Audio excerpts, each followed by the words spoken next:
the basic parts of the tractor and the truck, so that way you have somewhat of a heads up instead of showing up with no information.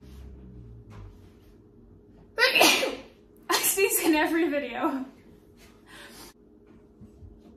Lucy came to say hello. She needs a haircut. Look at her. Are your feet muddy? Lucy! Ah! Her feet are muddy. Hi YouTube. It's Ash from West Coast Turnaround, and in today's video, I'm going to be talking about my experience testing for my CDL, the skills portion of the exam, and kind of talking about how it plays in with Schneider and their CDL school or their CAT program specifically. The exam consists of multiple portions. So you take a written test, but we did that in order to get our permit, so we'd already taken care of the written test. So if you go in to Schneider with your permit, which you have to have anyway, you should have already completed your written portion.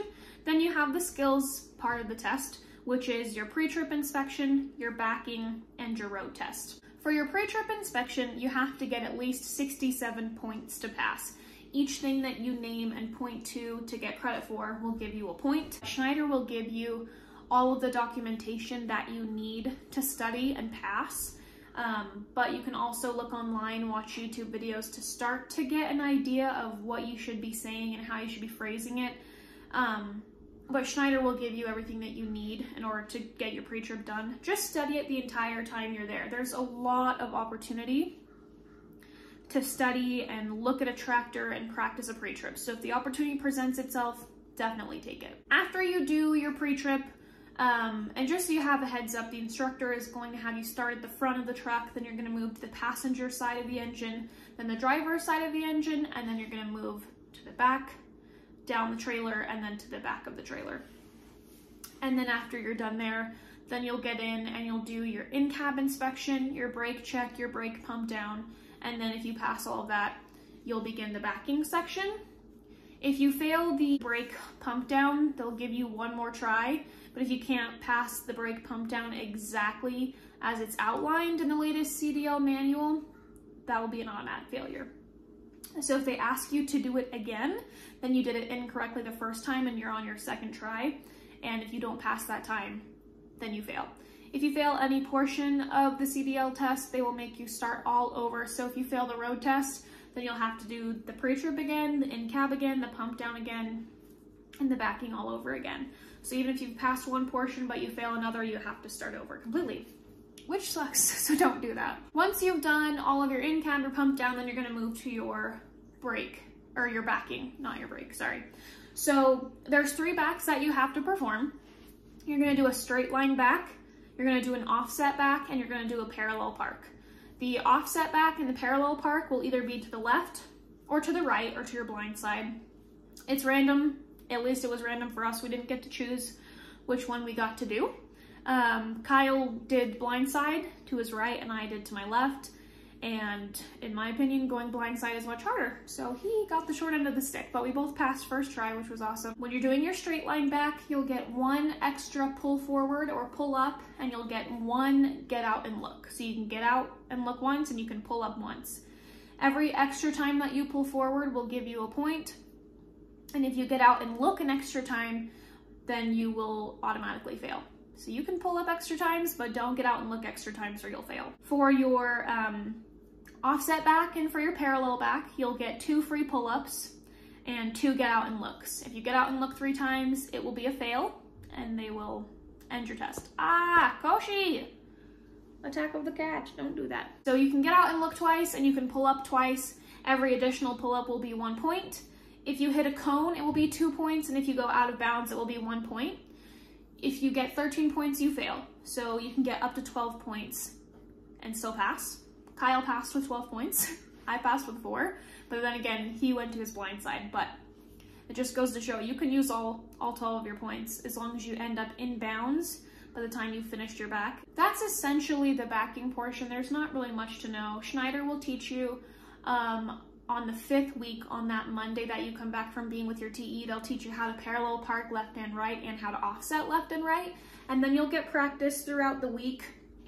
Kyle and I got to practice twice each maneuver. So we went left and right, parallel park and offset twice before we took our test.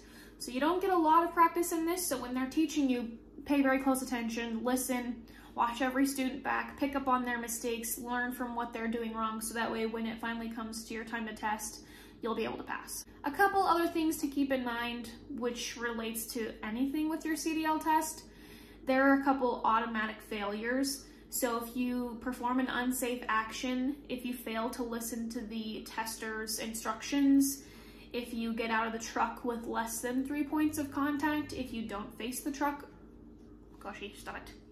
If you don't face the truck while getting out of it, those will all automatically fail you. If you lift your butt out of the seat while you're backing or while you're backing, then that'll count as a get out and look. So if you've already got out twice, but you want to get a better look at your mirror and you lift yourself out of your seat to get a better view, they will fail you. So just adjust your mirrors instead of lifting yourself out of your seat to look. The other thing that will automatically fail you is if you get out of the truck or if you open the door without having the gear in neutral and having your brakes set. For our trucks at Schneider, a horn will go off. Your horn will start beeping if you open the door and it's not in neutral.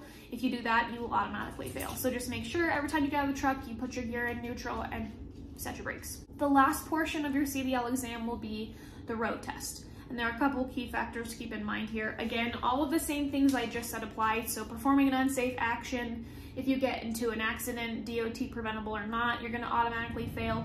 If you hit a curb, it is an automatic fail. If you get too many points, it's an automatic fail. I think you can get around 33 points and still pass. Turning with one hand is a point. That was the majority of Kyle's points on his test. He didn't know that turning with one hand would be a point, so they want you to do hand over hand, even though it's I almost just said the F word, even though it's a pain in the ass.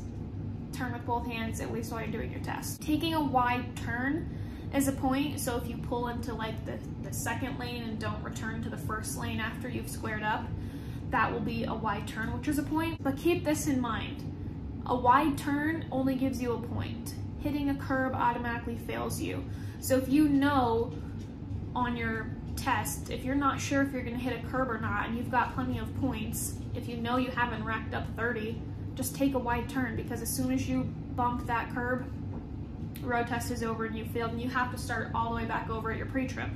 And they might tell you this, so if you know there's certain medians sticking out pretty far and you're worried about it, just take a wide turn, don't hit the curb. They recommended that we do a commentary drive for our instructor and for our CDL tester, which basically involves, as you're driving, you're calling out everything that you're thinking in your head. So you're checking your gauges, your left and right mirror are clear, free of emergency responders, or your left mirror has traffic, your right mirror is clear. You're checking your gauges, you're calling out your speed limit signs, you're clearing your intersections before, during, and after. So all of these things you're saying constantly as you're driving. I started to do that with my instructor, and he said that he didn't need me to do that. If you're not going to do that, make sure you exaggerate your head movements, because even if you look to the left and the right to clear your intersection before, during, and after, they have to kind of guess what you're doing. And if the instructor has to guess, typically they're not going to guess in your favor. So if I'm clearing an intersection, I'm going to look left, right, before, during, and after. And if I'm checking my gauges, I'm not just looking down, I'm moving my whole head down, so they know what I'm doing if you're not calling it out. Even if you have a really hard-ass examiner, don't let them determine your results, because you know that you've studied and you know your skills, so don't let them impact whether you pass or fail. Take control of your own destiny. Be the captain of your own ship. That's something Schneider says all the time. I've mentioned it in multiple videos.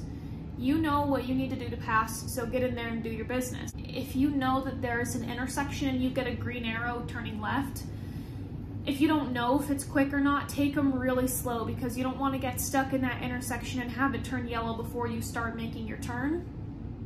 So if you're not the first vehicle in line to turn left on a green arrow, take it slow, clear your intersections, take your time, because by the time you get up to it, if it turns yellow, then you can stop before the white line instead of getting stuck. If you know that you've got a minute or two to get through the green arrow, then you can absolutely take it. But don't get stuck in an intersection if you don't know what the light's gonna do. Stop well before the line at stop signs and traffic lights, so that it's very obvious you stop before the white line. Again, if the instructor has to guess what you're doing, they're not going to guess in your favor, so don't take that chance. Just make it obvious that you've stopped where you need to. I know that was a lot of information in a very short amount of time. That's the best that I could come up with in terms of what details I think would be pertinent for you when you're testing for your CDL. And keep in mind, every state's going to be a little bit different potentially, and every instructor might be different, but if you have any questions, leave them down below. I'm more than happy to answer any questions that you have. I really appreciate all the support you're giving me by giving a thumbs up to the video and subscribing. We just hit 50 subscribers this morning, which was super exciting. I know it's not a lot, but it's a start for this channel. So we just got our CDL temporary licenses printed this morning from the DMV, and we sent them into regulatory, so hopefully we'll be getting an email soon and picking up our truck, and we'll take you along that journey as well. My driver number will be linked below if you want to use me as a referral when you apply for Schneider. I will get a kickback, but it means a lot to me as I grow this channel. So that's all I have to say. I've said it all. I appreciate your support. See you in the next video.